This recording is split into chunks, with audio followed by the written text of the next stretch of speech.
Andrea, punasan mo na ang luha mo. Meron nang kumuha ng sakit sa ulo mo. I said I found out about it 3 weeks ago, like this month only.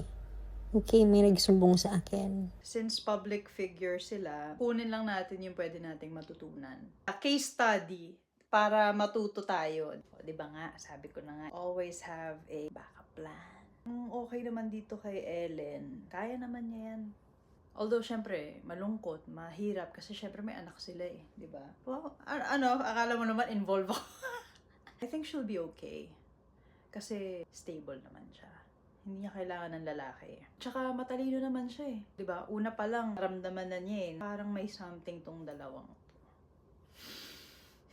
Mahirap talaga pagka babaero. Tinik. They know the right words to say and their words align with their actions. Nako, patay ka. We can always just be cautious sa mga early warning signs. Hindi mo rin masisi kasi syempre si Derek 48 na. Isipin mo talaga ready na siyang mag-settle down, mag-asawa. Hindi na para mambabae pa. Match naman sila eh. Ang kalaban mo lang kasi dito is yung novelty. Pag yung tao gusto pa ng novelty sa buhay at that age, hello, huwag mong paikutin ang buong buhay mo sa lalaki.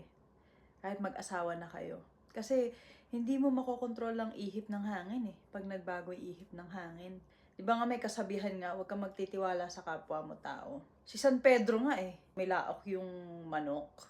Sabi niya, hindi ko kilala yan. Sino yan? Sino yung Jesus na yan? Hindi ko naman kilala yan ah. Diba, dininay niya, not once, not twice, but thrice. Si San Pedro na yun. Ikaw, santo ka ba? Yung first name mo ba ay San at ang last name mo ay Pedro? O ikaw, tao ka lang eh. So, huwag kang magtitiwala sa tao. May mga heartbreak tayo sa buhay na hindi naman pala heartbreak. Kumbaga, niligtas na pala tayo sa mas matinding heartbreak pa. Pinanood ko yung video kasi nila, akala ko magpo-propose na. Yung pala aso ang nilabas. Diyos ko po, nakakainis. Buti na lang hindi na kayo nagkatuluyan yan. Yung kabit ang pinaka-talo rito. Sila kasal sila eh, si Ellen tsaka si Derek. So may karapatan si Ellen sa kung ano man yung mga ari-arian nila or si Kabet, ang nakuha niya lang ay yung katawan lang ni Derek. Kukuha rin naman ni Ellen. Imbes na mag-video game siya, imbes na mag-golfing siya, ikaw ang ginawang libangan at pumayag ka naman din. I don't think na magsisettle din si Derek dun sa kabit na yun. Gawa ng isang dekada na kayong magkaibigan, hindi ka nga tinuluyan eh. Ano, ego trip ba yon na para bang feeling mo